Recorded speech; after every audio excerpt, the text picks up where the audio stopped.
After the whistle starts in Juniata Valley, on the two-point conversion, Carter Smith plucks this ball out of the air with one hand for the score. We'll slow it down for you. Beautiful ball from Amin Lieb. Even better snag from Smith. What a way to grab 2 points, but would that be enough for the Comets to advance to the single A bracket?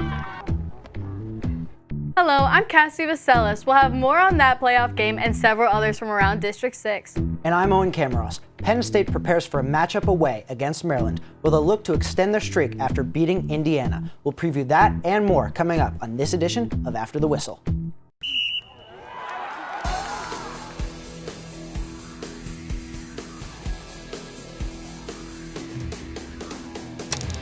Bishop Guilfoyle looks to start hot after making a deep playoff run last season. Weibel down the sideline, cutting his way into the end zone, shaking past a few defenders. If you want to physical, you want to fight, we're going to fight. Nagel's pass nearly intercepted, but Cahill Burns comes down with it. We got the guys riled up. We came out here, and it was that everything you got attitude. That's what we needed, and that's what we showed up with. The Eagles will go on to win this one 17-7, picking up their first win since 2006 over the Marauders.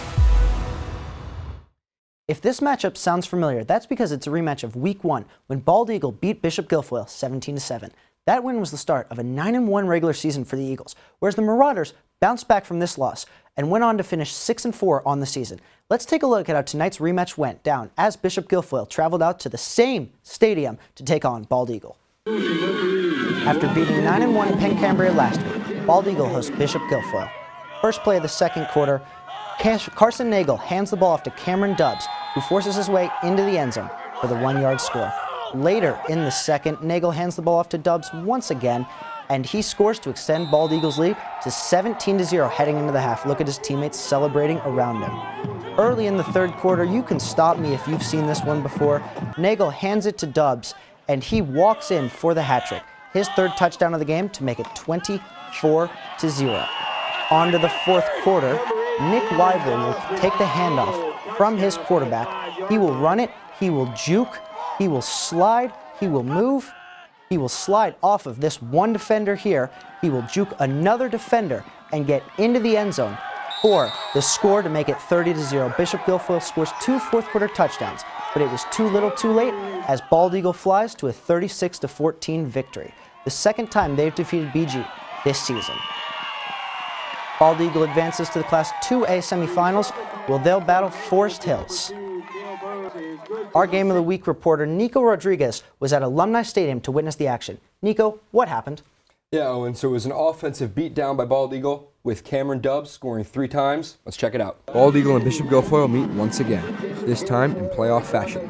In the Week 1 matchup, Bald Eagle edged out a mere 17-7 victory over the Marauders. We should have beat them by 24 or more, and the kids knew that too. I think they felt that, and I think they're definitely a good football team, no doubt. But I think that offensive defensive line definitely played a major factor in this, and we kind of bullied them up front. Now that's where it was won tonight on the offensive defensive line. This time around, Bald Eagle dominated all game long, especially in the trenches. This came thanks to Cameron Dubbs. My mindset was just to run as hard as I can, set my team up for any scoring positions, and just use my line to my advantage. The senior tailback now has 18 touchdowns and just had one of his best games yet. Yeah, we got a lot of weapons, and Cam Dubbs is one of them. I think that everybody gets, puts a lot of attention to the outside, and Cam Dubbs is a pretty good running back. The Bald Eagle defense dominated Bishop Guilfoyle, only letting up 2 touchdowns late in the fourth quarter when the game was already awash. This victory was all held together by the Bald Eagle defense, which was headlined by Alex Lefebvre. It's all about the team. So there's no individuals, there's no I. We work together as a team, and the defensive scheme just happens the way it happens. And, it could be me this week, it could be someone else next week. Bald Eagles already turning their sights to next week's matchup against Forest Hills at home. While these two teams have already completed round 1 of the postseason with Bald Eagle advancing and Bishop Guilfoyle's season now coming to an end, we later look into how one team is taking advantage of a bye week in preparation to repeat a deep postseason run that they created last year. We'll have more on that later in the show, but for now, I'm Nico Rodriguez. Back to you, Cassie. It's opening night for District 6 PIAA playoffs. The number 3 Tyrone Golden Eagles travel to the number 2 Penn Cambria Panthers for this close matchup. The 8-2 Panthers look to take down the 6-4 Golden Eagles on the way to a potential redemption story against Central. Penn Cambria starts off the second quarter off strong with a 23-yard pass from Brady Jones to Carter McDermott. Following the fumbled snap, the Panthers are on the board, down 7-6. Tyrone now has the ball. Brady Ronan sneaks his way through the middle for an 8-yard run. The Golden Eagles extend their lead to 14-6. Following the 70-yard interception return, Ashton Walk drops back and fires a laser to Andrew Weaver for the 10-yard reception. Golden Eagles now up 21-6 over the Panthers. Late second quarter now, fireworks again as Brady Jones finds Carter McDermott once again for the 14-yard reception. Panthers cut the deficit 21-13, Tyrone leading into the half. Penn Cambria with a last-minute touchdown to come back and win the game, 32-28. Penn Cambria Panthers will take on the Central Scarlet Dragons next week in the District 6 semifinal matchup. Moving on to the single A bracket, 6-seeded Penns Manor heads to Juniata Valley to take on the 3rd-seeded Hornets. The Hornets looking to avenge last year's first-round loss against Portage. Starting off in the second quarter, Comets already up 8-0. Braden Pytash bounces a run to the outside for a 6-yard touchdown. Penns Manor takes the 14-0 lead after failing the 2-point conversion. Next drive for the Comets, Carter Smith takes a handoff, breaks through the defense, will outrun his entourage.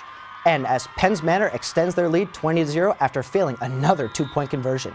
Opening drive of the third quarter, Penns Manor with the ball, and Smith rushes for a 26-yard score, his second of the game, giving Penns Manor the 26-point lead. Penns Manor going for 2. Look at this one-handed grab. Channeling his inner Bijan Robinson, that was Smith again. Comets run all over the Hornets, upsetting Juniata Valley 34-14. The Hornets end their season with a final record of 7-4. For Penns Manor, they will head and advance to the semifinals next week to take on the Purchase Line Dragons. Now let's take a look at some of the scores from around District 6. Juniata crushed Bellefonte 37-0. Mount Union beat out Union Valley in a close one, 25-22. Forest Hills stood victorious over River Valley 41-13. Northern Cambria dominated Marion Center 45-0. Moshannon Valley fell short to Purchase Line 21-13. Our crew headed over to State High on Wednesday to get an inside look at what the team needs to do in this week off to propel them deep into the playoff run after having one of their worst regular season performances since 2021. Reporter Kira Baker has the scoop. Last season, State College had a dominant run with 13 wins overall and only 1 loss in conference play. It's been quite a different story this year, with the Little Lions at 6-3 overall and 5-2 in conference play. Leadership is an important part for a team heading into playoffs. It's a young team. We have some kids that have been out here playing a lot of football in the past and currently. So these guys have really molded together, and we're hoping to peak at the right time, and playoff season is the time to do that. Running back Deontay Sheffy has been a big focal point for this Little Lions team. He's had a much quieter year compared to last. As a freshman, he scored 22 touchdowns on 1,725 yards, while only scoring 12 touchdowns for 468 yards this year. Going into playoffs, Sheffy knows what he has to do. What I need to do, I think, is just, get my teammates up. If my teammates miss a play, get them up, try my hardest like we all should, and just, communicate on the field. Mifflin County and Altoona are the only other teams in their class in District 6. Despite the rough start, the Little Lions still sit at number 1. State High will have to wait a week to see who they'll play in the District 6 6A championship. But for Coach Matt Lintel and company, it's just business as usual. It certainly helps a lot. So, we've been fortunate to have this the last number of years. And so it's one of those things that we've kind of grown accustomed to, making sure that we earn that top seed and get that bye. State College has a bye week and has utilized this time off to their advantage in hopes of securing another 6A championship right before playoffs. State College will take on Altoona next week at Hollidaysburg for the District 6 6A championship. Now we head over to Mifflin County, where the Huskies take on the Mountain Lions of Altoona. Mifflin County came ready to play, utilizing their home field advantage. As we move late into the first quarter, Altoona's Braun Mosley takes the handoff from Brennan Freewald. This puts the Mountain Lions up by 7. At the start of the second quarter, it's Mosley again with the handoff from Freewald. The extra point was missed, which makes the score 13-0 Altoona. In the second quarter, Altoona's Mark Harrington Jr. picked off Mifflin County's quarterback Landon Eichhorn. Altoona takes possession midfield, and the score is still 13-0. But less than a minute left in the second quarter, it's Mosley again for his 3rd touchdown of the night.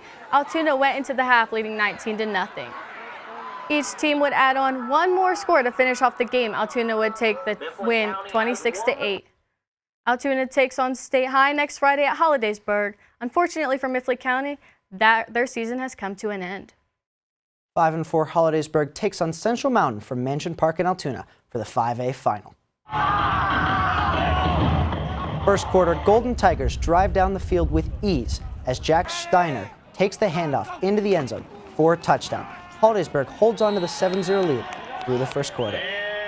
Second quarter, now multiple flags and turnovers give Hollidaysburg a 1st and goal at the 7-yard line. Quarterback Maddox Bainey tosses it to Brady Steiner for the score. Hollidaysburg takes a 14-0 lead. More scrappy football will come after this. The Wildcats will be backed up in their own end zone when the punt is blocked by Jake Albarano for a Golden Tigers safety. All Hollidaysburg from here out. Final score 37-0. Central Mountain ends their season 3-8. Hollidaysburg are District 6 5A champions. They will find out their next opponent after the bye week. Now traveling out to Hurlinger Field, Richland hosts Penns Valley. Approaching the end of the first half, and quarterback Grayson Mala is going to keep this one at the goal line and punch it in to put Richland up 24-7. Later, start of that third quarter, and Easton Robertson is going to bounce this run to the outside on 4th down and make 2 defenders miss. Look at him go.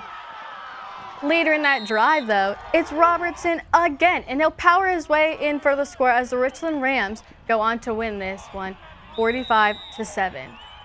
Once again, your final score is Richland 45, Penns Valley 7. Richland advances to the District 6 2A semifinal to take on Mount Union. Penns Valley ends their season with a 6-4 record. Moving on over to West Branch at Cambria Heights. Highlanders head coach Jared Lewis ready to roll. It is 6-all with 4 minutes left in the first quarter, with Cambria Heights threatening. Jackson Kaline knifes his way through the defense to score from 7 yards out. Next touchdown play. Never mind. It is a sack. It is going to be met by Dylan Warner and Garrett Jasper. He gets taken down. One of 8 sacks on the night for the Highlanders. It is still 12-6 late in the third. Central Cambria near midfield. They hand it off to Kaline. He hits the hole and bounces it to the outside. He picks up 45 yards down to the 10-yard line. A few plays later, with the ball at the goal line, they turn to Luke Mulraney, and he pierces into the end zone for the score. The beginning of a dominant second half that sees the Highlanders take this one 42-6. Final score again, West Branch 6, Cambria Heights 40. Now up next, we're going to take a quick preview of Penn State's football game against Maryland. But first, here are some scores from around the PIAA. We'll see you after the break.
Hello and welcome back to After the Whistle, brought to you by Com Radio, Center County Report, and Penn State's Chapter of Awesome.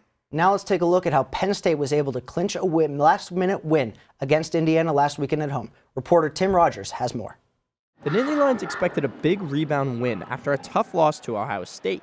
They got the win, but just barely. Penn State started out from behind after a 90-yard touchdown by Indiana's DeKeys Carter. After a muff punt by the Hoosiers, the Lions responded with a touchdown of their own. But the tie didn't last long as Indiana quarterback Brendan Sorsby found Donovan McCulley for a 69-yard touchdown to retake the 14-7 lead. The Nittany Lions countered with a 17-0 run, highlighted by a 16-yard pass by Drew Allard to Theo Johnson. Then, disaster struck for the Nittany Lions. Sorsby found Omar Cooper to cut the game within 3 until Allard threw his first collegiate interception. He broke the NCAA record for most throws without an interception to start the season, but that wouldn't matter as the game was tied at 24. On the next Penn State drive, Allard found Keandre Lambert-Smith for a 57-yard score to give Penn State the lead. I hadn't wanted to talk about it, but I think he broke the record, all-time NCAA record for completions without an interception. Now that's, we can move on from that, but I'm proud of him. Penn State held on to win 33-24 after a late safety to end the game. Yeah, I feel like we got back on track. Needed a game like this after a game like last week to bring us back together. So I feel like it was, a good game for us. The Nittany Lions hit the road to take on Maryland on Saturday. Thanks, Tim. Tomorrow, the Blue and White will be on the road taking on Maryland at SECU Stadium. Reporter Alex Rocco tells us what to expect. After getting off to a fast 6-0 start, the 11th-ranked Penn State Nittany Lions have run into some challenges in their last 2 games. First was a brutal 20-12 loss at Ohio State. Then, they struggled last week at home, beating Indiana by just 9 points. Once again, Penn State's offense failed to move the ball down the field until quarterback Drew Allard connected with Keandre Lambert-Smith for a 57-yard touchdown late in the contest. Despite the long score, Allard says the offense needs to be more consistent this weekend when the team travels to Maryland. It's really frustrating when you can't get going as fast as you would have liked, but there was just simple things again that we were missing or not doing in the beginning, and then we finally fixed those things and were able to adjust to what they were doing. And it wasn't just the offense that struggled against the Hoosiers. The defense allowed a 67-yard and a 90-yard touchdown, the 2 longest plays of the year for Indiana. You had one play where a guy made a phenomenal throw and the receiver made a great catch and run. They're going to make plays too. They're on scholarship too, right? And then the other one was a blown assignment. So, is this going to be a challenge this week for a number of reasons? No doubt about it. In last year's 30-0 shutout win over Maryland, Penn State tallied 7 sacks. They'll likely need the same kind of pressure this week. Thanks, Alex. You can listen to that game tomorrow at 3:30 on Com Radio. Now let's get to a good chapter in a long story. Karns City quarterback Mason Martin collapsed during a game on September 1st before paramedics got him to a hospital. He was involved in a hit but showed no unusual symptoms and continued playing. He had significant brain bleeding and a collapsed lung. His father recently shared an update on Facebook. The athlete had surgery to put a cranial flap in place. His father also stated in the post that his son was awake and alert, showing significant improvement. Martin is still recovering in the hospital on his way back from a brain surgery. From everyone here at After the Whistle, we are wishing Mason a safe and speedy recovery following the good news. Oh, and we have a big game this weekend. Are you excited? I'm absolutely excited. I can't wait to watch my Blue and White take on Maryland. Me too.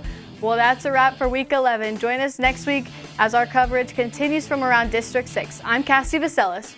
And I'm Owen Camros. Thank you for staying with us and catching up on all the local high school football action right here on After the Whistle.